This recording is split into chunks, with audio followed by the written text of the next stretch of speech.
Oi pessoal, Leandro aqui, sou diretor de marketing editorial na MIT Sloan Management Review e hoje estou como host aqui do Futuro Vem do Futuro, podcast oficial da MIT.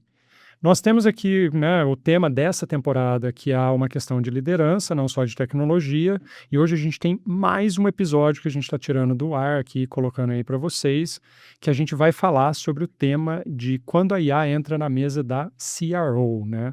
E para isso a gente tem uma convidada muito especial aqui, que é a Carol. Obviamente a gente sempre começa assim pedindo para você se apresentar e trazer, mas como a gente sempre dá um twist assim nessas perguntas aí iniciais, Carol, eu queria iniciar com você contando um pouquinho da sua trajetória aqui, né? Desde empreender, passar por produto, design e até hoje como CRO da BRQ. Então eu queria que você contasse um pouquinho aí disso, dessa sua trajetória, da BRQ, enfim, se apresentar aqui pra gente aqui. Boa, prazer estar aqui com vocês, obrigada pelo convite.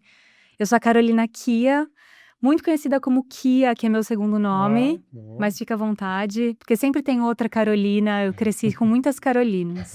Atualmente sou CRO na BRQ, eu cuido de sucesso do cliente, também cuido de marketing, cuido de governança de vendas, eu falo que é o maior desafio da minha trajetória, assim, porque é uma responsabilidade muito grande. A BRQ é uma empresa de tecnologia, quase 3.000 pessoas, mais de 30 anos de existência, um faturamento altíssimo, então é uma responsabilidade muito grande que eu tenho e estou curtindo muito esse desafio. Eu fundei a WIMI, um estúdio de produtos digitais, há 10 anos atrás, com mais 2 sócios, o Maurício e o Wagner, e a gente teve uma trajetória super interessante, a gente nasceu do design, ainda aquele design thinking na época, né, voltando ali de Stanford, da D-School, essa nova forma de pensar do design, eu falei, caraca, isso vai ajudar muito a gente a solucionar desafios complexos de grandes organizações. Foi essa oportunidade que a gente viu. Antes disso, eu trabalhei 6 anos na PwC, com consultoria bem clássica. E a gente resolveu começar o IME apoiando essas grandes organizações a solucionarem seus desafios mais complexos, utilizando a mentalidade do design. Então foi isso que a gente fez muito no começo da nossa trajetória, o boom ali das startups também, a gente acelerava, então a gente usava muito o aprendizado da mentalidade das startups para apoiar grandes organizações, entendia o que estava ali nascendo naquele momento, quais eram os comportamentos, os valores, as premissas que empresas que nasciam e cresciam muito rápido tinham para que a gente conseguisse aplicar dentro desses desafios das grandes organizações. Então foi o que a gente fez durante esses 10 anos, sempre evoluindo a nossa maturidade, não só em design, mas em um determinado momento também entendendo a importância de absorver tecnologia no nosso processo de construção. A gente fez uma aquisição de uma software house, porque a gente atuava muito ali naquele primeiro diamante de compreensão de problemas, dores, necessidades e prototipagem, primeira, segunda, terceira versão, e em um dado momento a gente entendeu que a gente precisava avançar como estúdio de produtos digitais mesmo, então tirar do chão MVPs e desenvolvimento de tecnologia, foi quando a gente adquiriu uma software house e se posicionou como estúdio de produtos digitais de fato, e aí tirando do chão soluções junto a grandes organizações que resolviam os problemas dos clientes delas. Então foi essa um pouco da minha trajetória. Em dado momento a gente entendeu na WIMI que a gente estava jogando um jogo super competitivo com outras empresas gigantescas de tecnologia, que o mercado estava se consolidando e era a hora da gente crescer talvez de uma forma menos orgânica do que a gente vinha crescendo. Então foi um movimento estratégico, deliberado, de decisão nossa, de que a gente precisava se unir com uma empresa que tivesse competências complementares. Foi quando surgiu a oportunidade com a BRQ e aqui estamos hoje. Então a gente consolidou, né? A gente fez a venda da WIMI para a BRQ. A WIMI tinha 100 pessoas, mais ou menos. Nossa, estava grande, robusta Isso. já, né? Legal. E no universo da BRQ, que tem quase 3.000, sim.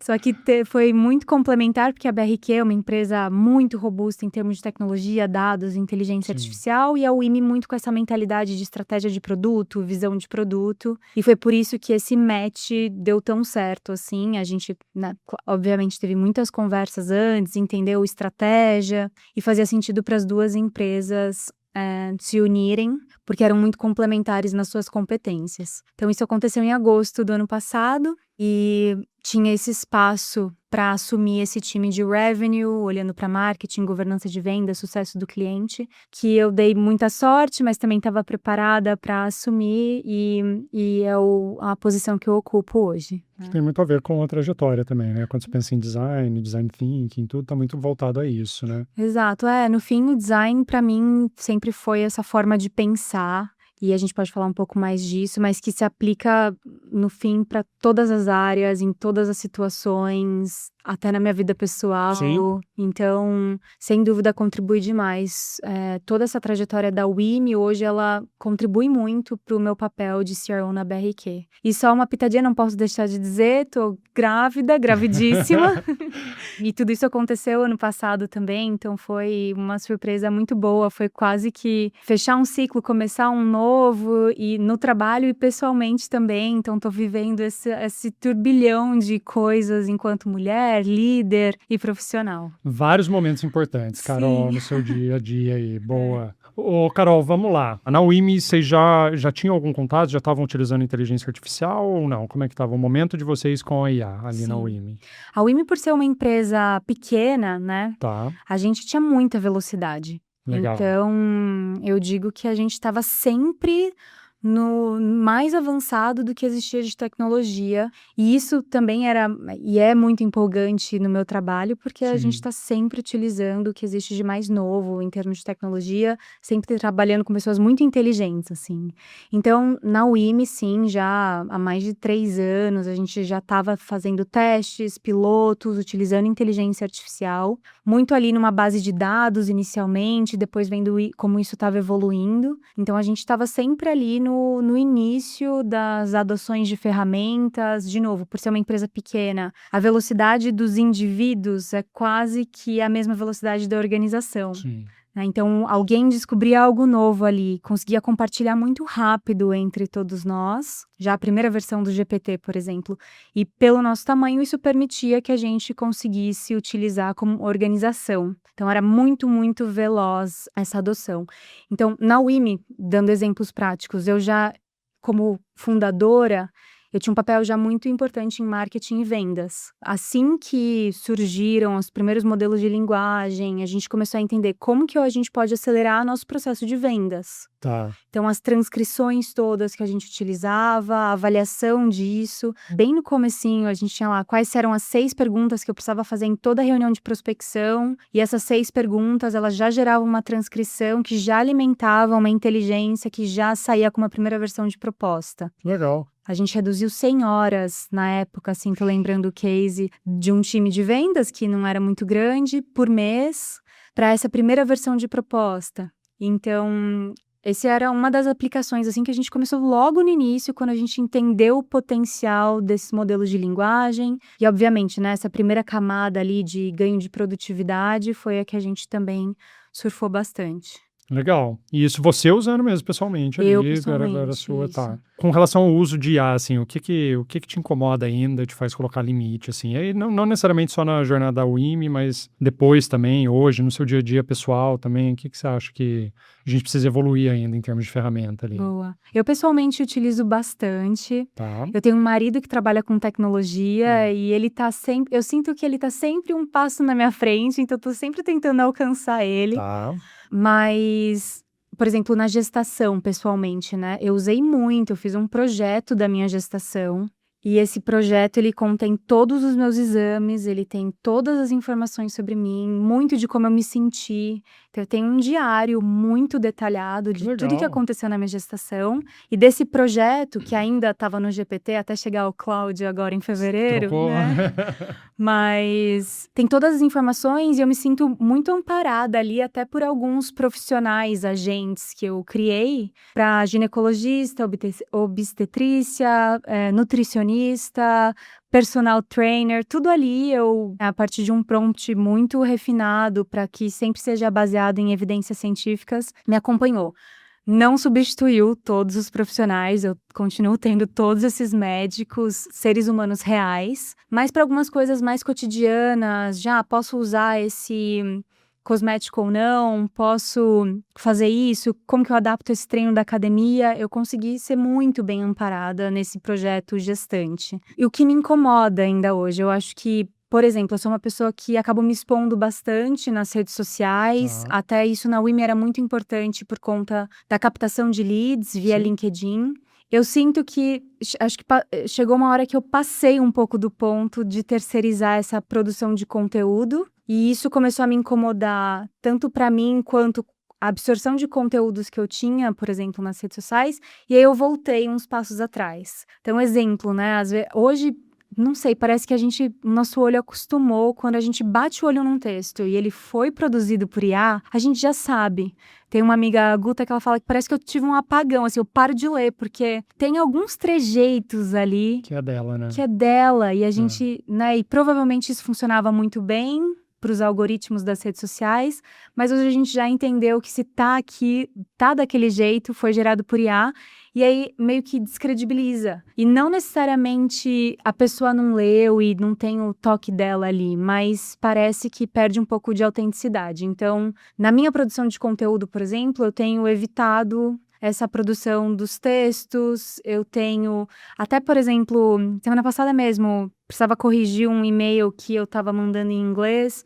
Eu falei, acho que eu não vou corrigir. Eu vou deixar os meus erros Ser ali. autêntica ali, né? Porque aquilo traz características importantes sobre mim, né? Então, eu acho que a IA, ela é uma ferramenta pra gente. Mais uma ferramenta que a gente deveria ter num cinto de ferramentas para aumentar a produtividade, melhorar a qualidade, acelerar decisões, mas a gente precisa tomar cuidado no limite em que a gente terceiriza o processo de aprendizado, de processamento de informação, até de velocidade e presença, assim.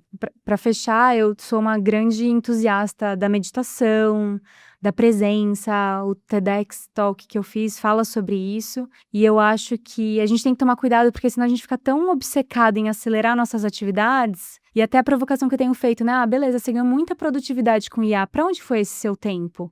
Você conseguiu, de fato, ganhar tempo de contemplação da vida e de... Ou você tá no mesmo ritmo de antes, você só enfiou mais coisas, que é o que eu vejo muito acontecendo. Sim. A gente ganha produtividade, mas a gente usa aquele tempo que a gente ganhou para fazer mais e mais coisas. Então, como que a gente, de fato, aproveita essa oportunidade de ganhar tempo para atividades contemplativas que realmente importam com a nossa família, e pausas e atividades menos tecnológicas, talvez. Eu tô sempre nessa dicotomia entre muita tecnologia e muita natureza. Sim, eu acho interessante isso que você trouxe, assim, porque às vezes até a questão da presença mesmo não tá relacionado, óbvio, né, também essa parte mais, né, do lado pessoal, que você ganha tempo, produtividade, isso é super importante na IA, né, mas até a parte da presença mesmo no trabalho que você tá fazendo, né, porque é uma criação de conteúdo ou, enfim, algum processo ali que seja relevante ali, você tá aprendendo, você tá gerando análise crítica, né, você tá em algum momento presente ali fazendo aquilo e tirando algo de positivo, assim, né?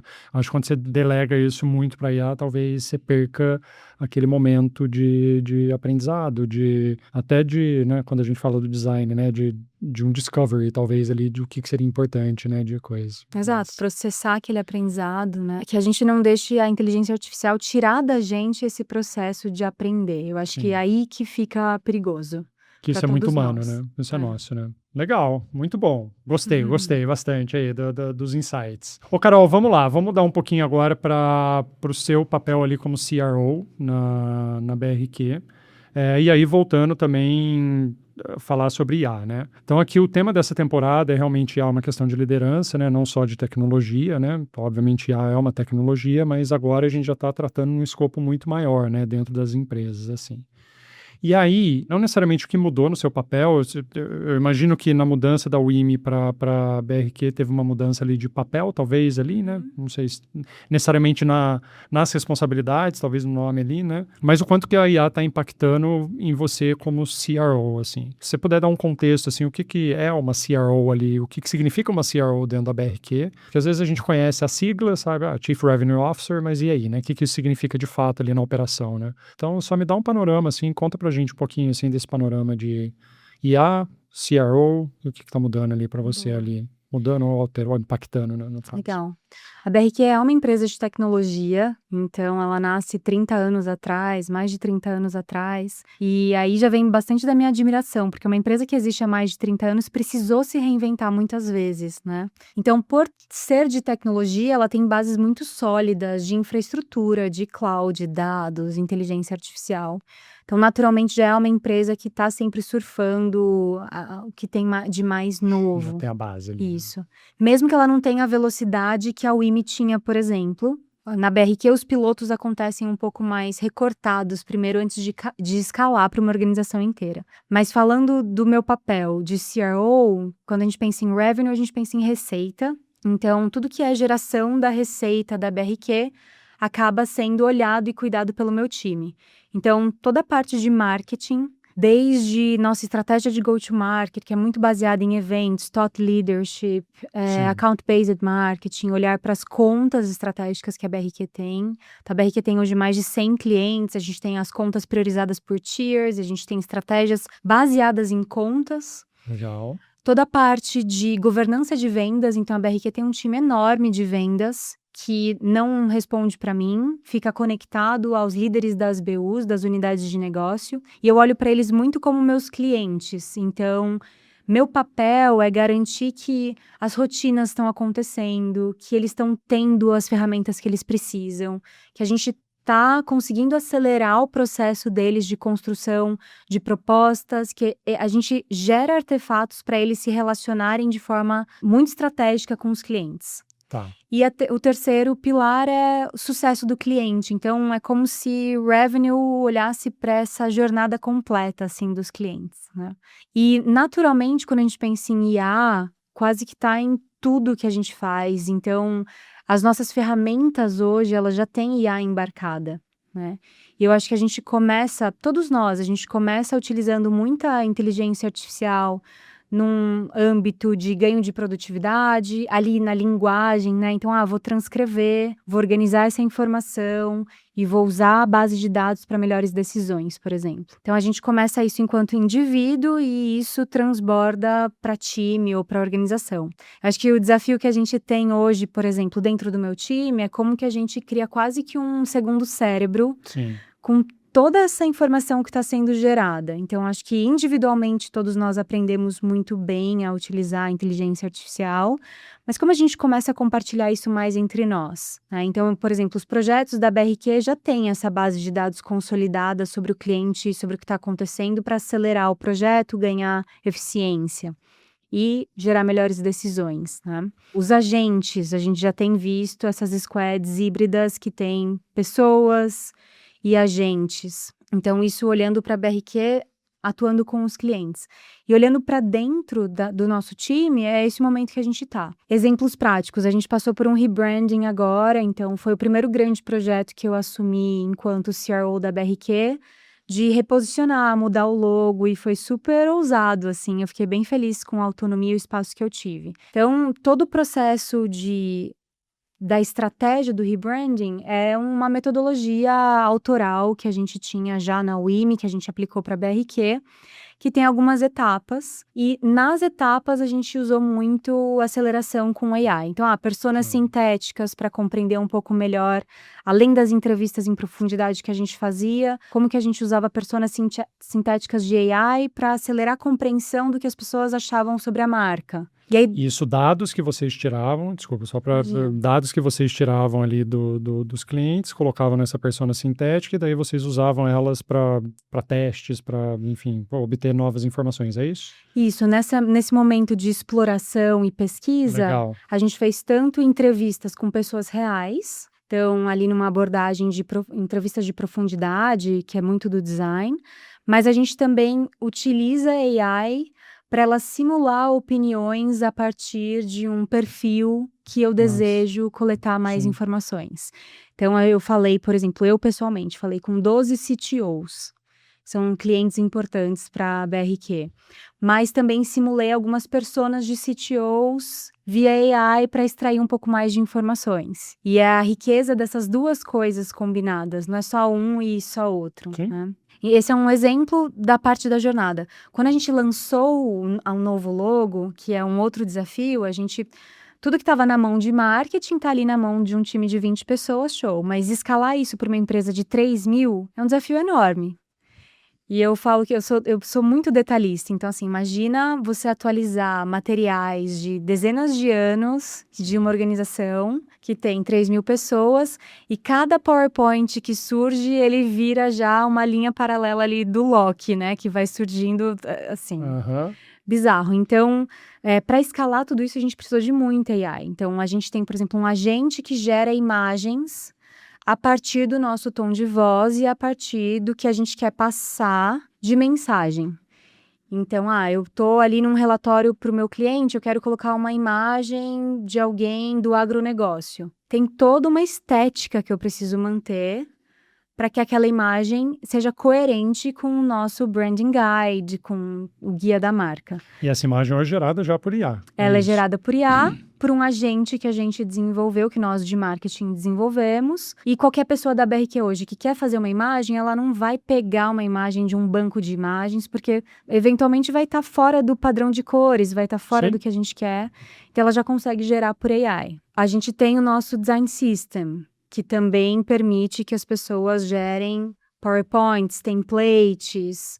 Então, isso tudo a AI ajuda muito a escalar, né? E acho que a gente conseguiríamos fazer de outras formas, mas a gente não conseguiria a aplicação disso tão rápida, pensando no nosso time de marketing, né? Legal. Então, acho que tem tido alguns experimentos nessa linha, além de todas as ferramentas que a gente já terem AI, por exemplo, o Salesforce, que a gente utiliza para o nosso time de vendas, tem AI embarcado em todas as etapas, né? Então, já é uma ferramenta muito robusta, o Agentforce, por exemplo, da Salesforce, que permite que a gente não precise ficar inventando novas aplicações, porque ele já tem uma estrutura robusta ali de utilização de AI dentro da própria ferramenta que o time utiliza. Legal. Isso eu imagino que você tenha trazido da sua experiência em produto, design, né? Já vem dessa trajetória, assim, né? Mas, assim, como é que isso influencia de alguma forma, assim, decide o que vale, o que não vale construir com IA, ou nesse caminho você acabou descobrindo alguma coisa nova, você, pensava que era isso, agora é isso, enfim. Como é que é esse processo, assim, para você, assim? Eu acho que como a gente estava conversando, IA é mais uma ferramenta. Tá. Né? Então, eu vi no começo, né, há 2, 3 anos atrás, as empresas querendo usar AI. Eu preciso usar AI. E aí a gente perguntava, pra quê? E a pessoa nem sabia, tinha lá aquelas metas, né? Usar AI. E eu acho que o mercado foi amadurecendo em relação a isso, e é uma coisa que a gente usava muito bem na WIM, e hoje a BRQ usa também, que são OKRs, por exemplo. Então, você tem lá clareza de objetivos e indicadores ou resultados-chave do que você quer alcançar enquanto organização. Então, você tem objetivos claros, indicadores que você quer evoluir. Então, a partir desses objetivos claros, indicadores que você quer evoluir, onde que cabe AI aqui para que eu acelere esse processo? A BRQ tem indicadores muito claros, num nível 0 ali organizacional, e desses indicadores a gente desdobra para OKRs também organizacionais, e não é sair usando IA em tudo, é olhar, o que eu quero alcançar enquanto organização, o que eu quero alcançar enquanto time, quais indicadores eu acredito que eu consigo movimentar ao utilizar AI, e aí eu vou utilizar para isso. Então, aí eu vou fazer um piloto, vou colher resultados desse piloto e a partir disso eu escalo para a organização como um todo. O que está acontecendo, por exemplo, com o Cloud Code, por exemplo, Cloud Design. Não é que do nada todo mundo vai ter um acesso. Eu tenho pequenos times usando esses pilotos para a gente conseguir escalar. Então, por isso, acho que essa velocidade do indivíduo, ela acaba às vezes sendo mais rápida do que a velocidade da organização. Acho que é parte do jogo, isso sempre foi assim. A organização ela não consegue se movimentar tão rapidamente quanto o indivíduo, mas você faz recortes, faz piloto, comprova resultados e escala, né? Então, eu acho que essa priorização, eu amo trabalhar com OKRs. Para mim, é a metodologia mais contemporânea, moderna e que casa com um contexto tão veloz que a gente vive, faz muito sentido. Então, você define prioridades, poucas prioridades, porque se tudo é prioridade, nada é. Sim. E a partir disso, você decide onde que você quer aplicar a AI como uma ferramenta. Legal. Eu gosto da frase prioridade não tem plural.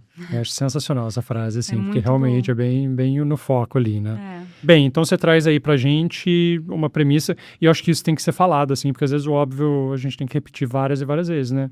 A aplicação da IA, ela tem uma premissa estratégica, né? Então deve começar, não tipo, tenho que usar, deixa eu colocar aqui porque sim, quero, né? Mas sim, exatamente porque existe uma premissa estratégica. Eu acho legal, assim, como você desenhou ali partindo dos OKRs, tem esses objetivos ali, e aí sim vão essas tomadas de decisão ali, né? Mas deixa eu pegar, se for possível, você compartilhar um case, assim, também do contrário, assim, o que não saiu do piloto, o que deu errado, por quê? Porque às vezes é legal a gente aprender também, assim, né, com aquilo que... E dar errado, enfim, se é do design, eu fico super confortável em falar isso, né? O erro é o aprendizado, né? O experimento é ali que sai. Então, tem algum caso, alguma coisa que você pode compartilhar com a gente, assim, tipo, esse piloto não saiu por causa disso, travou na governança, travou em pessoas, travou no fluxo interno mesmo, onde que foi, assim? Eu acho que essa premissa do design, de que eu gosto, assim, quando eu descobri o design, para mim foi muito transformador, porque ele tem esses pilares claros, né? De que é algo muito colaborativo, eu não preciso fazer nada Sim. sozinho. Ele é algo muito iterativo, então eu faço em ciclos.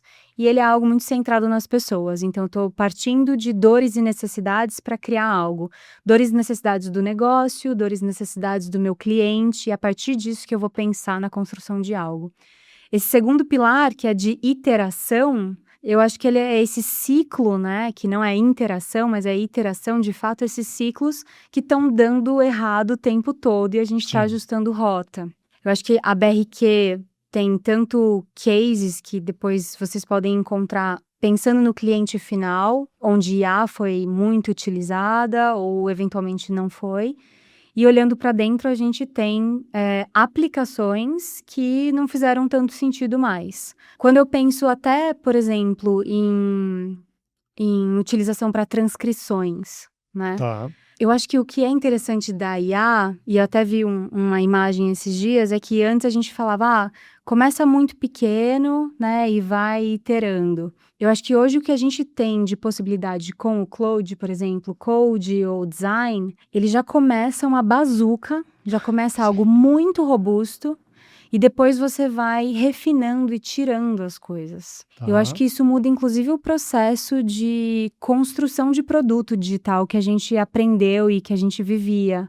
Que era, eu vou aos poucos e vou conversando com o usuário, vou iterando, melhorando e evoluindo eu consigo algo muito robusto de cara. Então, isso bagunça um pouco toda a lógica de começar com poucas funcionalidades e começar testando e iterando. E é algo que a gente está descobrindo agora, por exemplo, nos nossos projetos e também dentro de casa, né? Então, acho que eu não tenho um exemplo concreto, assim, para falar, mas acho que é mais essa mentalidade de como que a gente consegue agora usar essa bazuca, né, com algo que é muito robusto. A partir disso, eu vou entender necessidades e vou cortando. Interessante isso até, porque eu acho que antigamente não, né? A gente fala antigamente, parece que faz muito tempo, né? Mas enfim, eu acho que as premissas, elas vinham tinha muita utilização de recurso para você começar grande, né? Então, o ideal era começa pequeno e depois vai crescendo. Exato. Agora a utilização de recurso está aí na mão, né? Então dá para começar com uma bazuca e depois ir cortando. E acho que a gente está aprendendo isso. Belo insight. Eu tenho visto o meu marido como desenvolvedor, designer, hoje ele consegue criar interfaces navegáveis muito robustas em pouquíssimo tempo, em pouquíssimas horas. Então, eu acho que ficou simples construir coisas. Sim. Não significa que é simples resolver dores reais e necessidades. Por isso que eu volto com o poder do design, assim. Então, beleza, hoje em dia, você quer fazer um app, você faz em algumas horas. Sim. Significa que aquele app está resolvendo uma dor, que a jornada ela tá fluida, que você vai ganhar dinheiro com aquilo, que você vai conseguir distribuir enquanto marketing? Não. Então, eu acho que a gente está numa era em que a construção tá muito simples, mas a gente continua tendo a necessidade de olhar para a experiência, olhar para a jornada, olhar para dores reais das pessoas, problemas, porque senão a gente vai continuar fazendo um monte de coisa que não é relevante. A diferença é que antes as empresas, elas demoravam talvez 2 anos para construir um app, e aí que ninguém ia usar, e ela descobria isso depois de Sim. 2 anos. Agora ela consegue construir isso mais rápido, mas pode ser que ninguém use da mesma forma. Então eu acho que a construção, ela ficou um pouco mais simples, mas como você distribui isso, se é uma jornada encantadora ou não, a experiência muda o engajamento das pessoas com o produto. Então tudo isso, na minha visão, continua fazendo muito sentido do ponto de vista de modelo de negócio. E aí, back to basics, tem que estar de olho no que realmente resolve um problema, atende uma necessidade. Eu acho que essa é Isso. o... Então, temos a bazuca, mas ainda assim não tira o olho ali do cliente, né? Ou da Exato. necessidade ali da... E até esse jargão da BRQ, né, quando a gente fala de building what matters, é de Mas, fato construir, mas construir coisas que importam. Importam para os nossos clientes, para os clientes dos nossos clientes, importa para as pessoas. Porque senão, legal, você pode fazer centenas de apps hoje, super legais, com um textinho.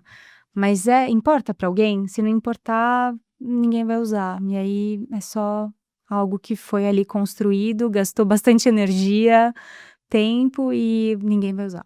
legal. E aí, eu queria pegar esse gancho, você trouxe muito bem o Building What Matters, que é construir o que realmente importa, assim, né? Aí, pensando numa operação robusta, assim, como a BRQ tem, né? E eu acho que você consegue fazer essa comparação da WIMI para a BRQ, inclusive você citou aqui algumas coisas. Quando a gente fala de implementação de IA ou projetos, pilotos, não sei o quê, quem que segura a caneta ali? Como é que é essa tomada de decisão? Como é que é esse fluxo de aprovação?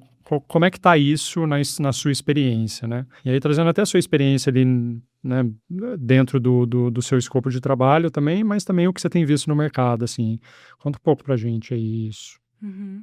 Como eu falei, eu acho que a velocidade das pessoas, ela é muito mais rápida do que a Sim, velocidade da organização. Então eu provoco muito meu time enquanto indivíduos, assim, eu falo, cara, independente da BRQ, você tá usando o AI no seu dia a dia? Porque isso é para você, isso não é só para ajudar a BRQ. tá.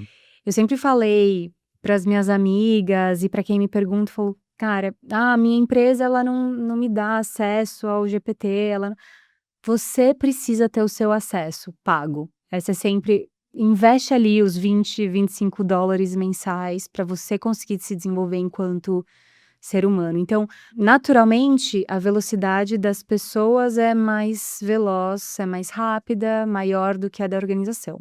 Então, as Tá. pessoas começam ali testando, e aí elas mesmas vão gerando os pilotos delas, para que isso se torne algo do time e da organização. Naturalmente, é muito difícil, é muito caro você escalar todas as ferramentas que a gente quer utilizar e consegue utilizar enquanto indivíduo para a organização como um todo. Então, você tem que tomar muitas decisões, né? Na WIM, esse processo, ele era super rápido, como eu falei. Na BRQ, existe uma governança. Massa. Não só para inteligência artificial, mas para qualquer ferramenta. Porque não dá, de novo, para todo mundo, 3.000 pessoas, terem acesso a todas as ferramentas. Então, acho que a gente acabou de passar por um processo super interessante com o Claude agora, por exemplo. Então, tem já times testando essa ferramenta, o code e o design, para validar uma utilização mais ampla. Mas não é do dia para a noite que todo mundo vai ter acesso. Então, é uma decisão muito estruturada de montagem de um business case, com aprovação, o impacto disso em P&L, para a escala. Naturalmente, a BRQ tem os seus indicadores que são importantes, são de negócio, são de business. Então, quando você monta um business case para a utilização de uma ferramenta, você precisa defender isso dentro de uma lógica estruturada, né? Porém, e eu acho que a BRQ tem muito dessa mentalidade, a WIMI tinha também, não dá para você esperar exatamente os mesmos resultados de uma base instalada de projeto, que é ali meu básico do dia a dia e o que me dá dinheiro e já, né? E de coisas novas que eu tô testando. Então, você precisa ter essa ambidestria organizacional, Tá. que é um outro termo, né? Já antigo, mas que funciona muito até hoje. Então, Acho que até mais agora, né? até mais. Não dá para você esperar os mesmos resultados do seu business as usual ali, do que você faz todos os dias, que te dá uma margem super alta e te dá muita estabilidade enquanto negócio, de coisas novas que você vai testar. Então, acho que ter essa mentalidade de ambidestria é muito importante para uma camada de liderança. A BRQ tem muito dessa mentalidade, entende muito que não dá para eu exigir mesmos tipos de indicadores em 2 contextos tão diferentes. Então, acho que quem, no fim, né, aprova algumas coisas, está muito vinculado ali com líderes de unidade de negócio, com o CEO, com o CFO, olhando para esses indicadores, mas essa liderança precisa ter a maturidade da ambidestria organizacional e não esperar os mesmos resultados em coisas que estão estabelecidas e em coisas que eu estou testando e experimentando. Eu acho que, inclusive, a democratização da IA, né, porque a IA é acessível, né, para todo mundo. Eu acho que democratizou também a ambidestria, porque eu sinto que a ambidestria antigamente era um pouco meio, não concentrada, mas existia algumas áreas que ali eram ambidestra, né? Hoje a ambidestria organizacional realmente, né, ficou transversal em toda, porque todo mundo precisa agora, né? Não é qualquer líder, né, que está usando IA ali, que está Sim, legal. porém ainda, complementando esse seu ponto, eu ainda acho que essa democratização, ela acontece até um ponto, porque chega uma hora que você precisa escalar tokens, por exemplo. Tá. E isso traz impactos muito altos em termos financeiros. A gente tem um exemplo em um cliente, por exemplo, que teve lá uma interface que foi desenvolvida muito rapidamente com Cloud. Beleza, foi validada. Quando você pluga isso numa operação que tem milhões de clientes, a conta não fecha. Não fecha. Tem esse desafio ainda, né? Porque o formato de monetização, de utilização de tokens, ele é diferente com AI. O meu marido paga lá o Cloud AI, o Cloud Coding, é o mais top que tem. E mesmo assim, ele zera os tokens. E aí ele fica esperando das 5 horas da manhã Para usar. para voltar a usar. E às vezes ele acorda nesse horário para voltar a usar. Então a gente mudou um pouco o jogo ali de consumo dessa tecnologia. Não estou mais falando de SaaS, estou falando de serviço, de volta, né? Então, não estou falando mais de um pagamento por mês, eu estou falando de pagamento por utilização. Então, o jogo ele muda um pouco, principalmente quando você vai para uma grande escala, que é o jogo da BRQ e o jogo dos clientes da BRQ, milhões de clientes. Então, eu acho que a gente tem ainda esse desafio de modelo de negócio quando a gente vai escalar ferramentas de AI. E até passar essa consciência também, né? Porque você trouxe um insight, assim, relevantíssimo, assim, inclusive para o que a gente tem construído nessa temporada do Futuro Vem do Futuro. Que é, beleza, a gente tem uma, né, ambidestria mais democratizada, mas parte da ambidestria é também olhar para a operação ali, para a otimização, né? E a otimização entra o P&L, entra toda essa parte de, tipo, se paga, tá ok, entendeu? Mesmo que seja um investimento momentâneo ali de não vai se pagar, mas no futuro vai ter que se pagar de alguma forma, né? Sim. É exatamente isso que você falou, né? Você faz um piloto, mas tem que pensar em milhões de clientes utilizando aquilo, então quanto que isso custa utilizando uma inteligência artificial. Excelente, Carol, gostando bastante aqui do bate-papo. Agora ainda conversando sobre essa parte mais da liderança, mesmo de tomar de decisão. Na sua cadeira, assim, quando você... Como é que você toma uma decisão de, beleza, vamos construir isso, vamos comprar isso, ou a gente vai se apoiar em parceiros, assim? Como é que... Obviamente, eu imagino que chega ali no P&L também, mas assim, como é que é esse processo seu de construção? Porque às vezes eu acho que tem muitas pessoas que estão nesse, e aí, né? E agora? O que eu vou fazer, né? E a IA trouxe bastante ambidestria, então bastante... não sei, né, como é que vai ser isso daqui para frente, né? Sim. Então, como é que é o seu processo ali, na sua experiência? Conta pra gente um pouco. Todas as empresas viverão esse momento de, não, eu vou construir minha própria LLM, né? Sim. E eu acho que passado essa ideia, as empresas têm utilizado as ferramentas já disponíveis hoje em mercado. Mas eu acho que as ferramentas disponíveis em mercado, elas permitem muita construção. Então, o próprio Cloud Boa. permite muita construção via API. Né? Então, segundo o cérebro que a gente estava falando, hoje você conecta o Cloud com o seu Google Drive ou com o seu Microsoft OneDrive, e ele usa aquilo como base de conhecimento para organizar toda a informação que você tem, por exemplo, no seu dia. Né? Então, isso está muito acessível. Então, eu acho que é utilizar as ferramentas que hoje estão disponíveis, mas construir muito com elas, e eu acho que é o que diferencia o que elas têm hoje. Então, Hoje, na BRQ, a gente utiliza ferramentas muito robustas, mas a gente constrói ferramentas a partir dessas outras que a gente utiliza. Legal.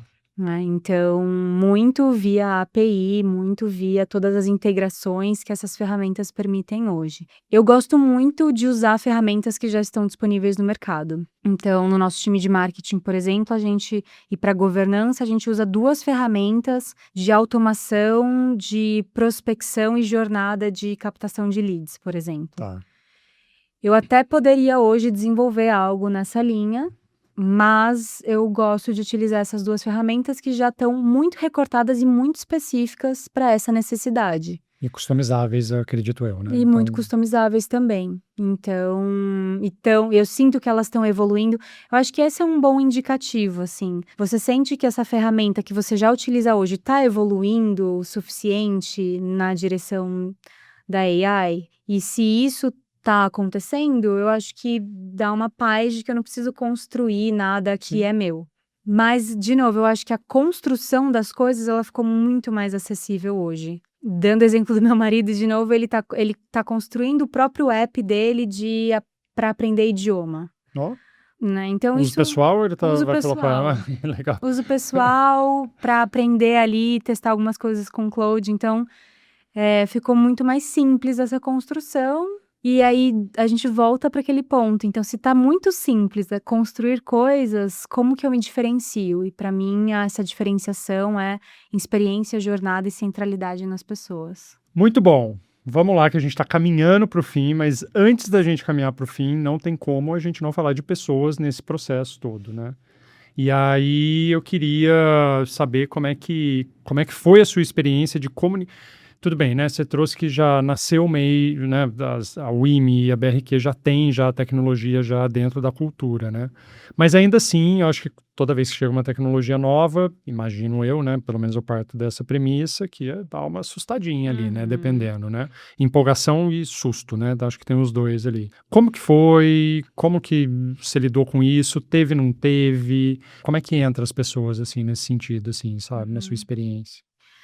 O ser humano, ele gosta de conforto e previsibilidade, né? Sim. A gente quer muita estabilidade, a gente quer saber o que vai acontecer. Eu acho que isso é muito intrínseco da nossa natureza. E claro que sempre que uma mudança acontece, gera muita insegurança, gera muita dúvida, muita incerteza, medo. Isso aconteceu em todas as revoluções tecnológicas, Sim. com a sociedade, e agora não é diferente. Na verdade, o que é diferente agora é que a velocidade é cada vez maior. Sim. Então, a gente que se vire para conseguir lidar com tanta novidade, tanta mudança de uma semana para outra.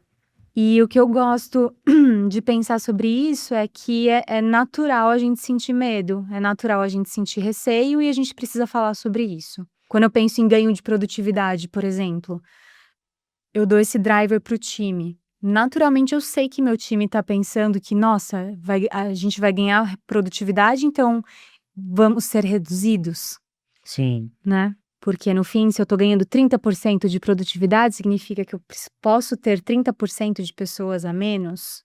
São perguntas que estão na mesa e a gente precisa falar sobre elas de forma adulta, madura, porque se a gente não fala, a gente simplesmente reprime ali aquele sentimento que vai extravasar em algum outro lugar.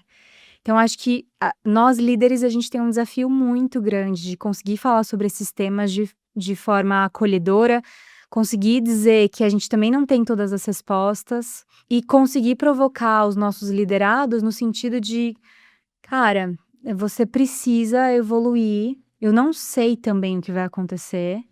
A única certeza que eu tenho é que é algo que está estabelecido, a gente não vai voltar, não dá para barrar, então vamos jogar o jogo. Você, enquanto profissional, precisa aprender, seja pela BRQ ou seja por você mesmo. Por conta própria, sim. E que seja por você, então. Nessa linha, eu tenho conversado com os meus liderados, esse é o meu pensamento. Claro que não gostaria de que as posições de trabalho fossem substituídas, mas muitas vão ser ressignificadas, alteradas, novas vão surgir. eu sou uma otimista pragmática, assim, eu acho que eu sempre tô olhando o lado positivo das coisas.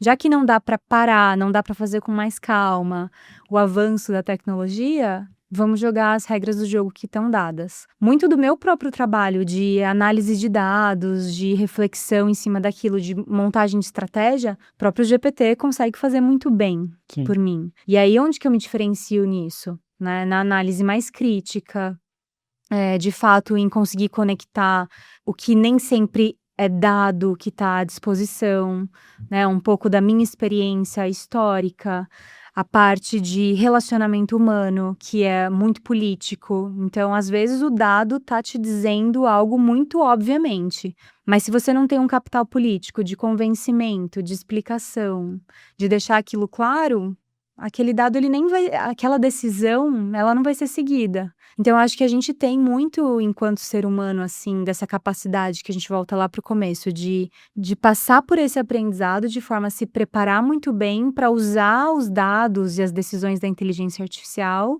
de uma forma estratégica. Então, acho que é bem nesse sentido, assim, que eu vejo a nossa capacidade humana se diferenciando da inteligência artificial e é onde a gente deveria estar se desenvolvendo também enquanto indivíduo. Legal. Concordo e estou contigo, também sou otimista pragmático aqui. Estamos junto nessa aí, Carol. Antes de encerrar aqui o episódio, eu acho que muito do objetivo aqui do Futuro Vem do Futuro, né, esse podcast da MIT Sloan Management Review Brasil, é a gente trazer conteúdo, trazer insights, trazer relevância para que pessoas saem dos insights, né, e vão para as decisões, né? E aí, Carol, eu queria te fazer um desafio aqui, de ir pensando no CEO, CRO, enfim, o C-Level que na segunda-feira, ou, né, dependendo quando esse episódio sair, mas que essa semana já tá com, tipo, putz, eu preciso pensar no meu fluxo de IA, preciso tomar algumas decisões, assim. Um playbook de 3 decisões que você acha, assim, que é importante tomar durante esse processo. Vamos concluir aqui o episódio com essas 3 decisões, assim, que você daria de dica. Como se fosse uma dica mesmo, assim, ó, faça isso, isso, isso. Boa. Eu acho que a primeira dica é essa calma. Tá. E não sair desesperado querendo aplicar IA em tudo, porque sim. Então, essa calma que já vem conectada para mim com a dica 1A ou a dica 2, que é clareza estratégica.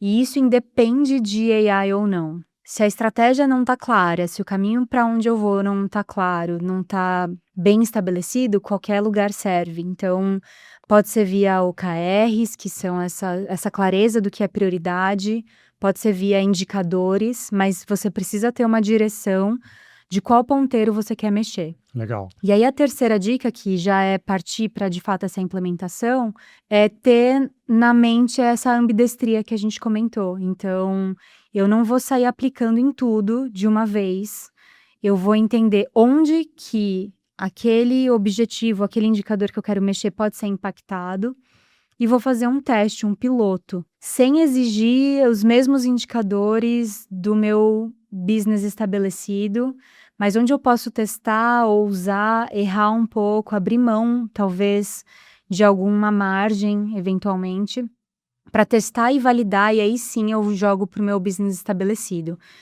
Então, essa clareza de prioridades e esses testes piloto, acho que são muito importantes para qualquer liderança. Senão a gente corre o risco de sair construindo um monte de coisa que vai gerar aprendizado, mas não vai importar para ninguém. Então, acho que essa calma com clareza de objetivos e depois pilotos é bem importante a gente ter em mente.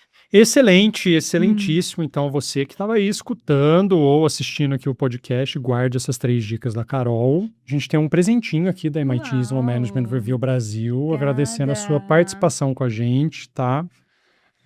De coração mesmo aí. Tem um livro, um chocolatinho aí. Esse livro, inclusive, super interessante também sobre trabalho com IA. Exato. Boa, obrigada. De agradecimento. Imagina, a gente que agradece. Bem, com isso a gente faz o encerramento aqui desse episódio do Futuro Vem do Futuro. Carol, mais uma vez, muito obrigado, assim, insights relevantíssimos, eu tenho certeza absoluta que a gente cumpriu mais uma vez com o nosso objetivo nesse episódio, de trazer relevância e tirar as pessoas dos insights e ir para as decisões aí. Obrigado mesmo. Obrigada a vocês, gente, pelo convite, espero que tenha servido algum insight e estou sempre à disposição para conversar, para trocar, acho que estamos todos juntos nessa descoberta, né, nesse momento de transição, muita novidade com AI, então... Obrigada pelo convite. Imagina. E mais que insights a gente chega na decisão. Então, muito obrigado aí quem assistiu até agora. Acompanha a gente aí nas redes sociais e estamos juntos. Vamos para os próximos episódios. Tchau, tchau. Obrigado.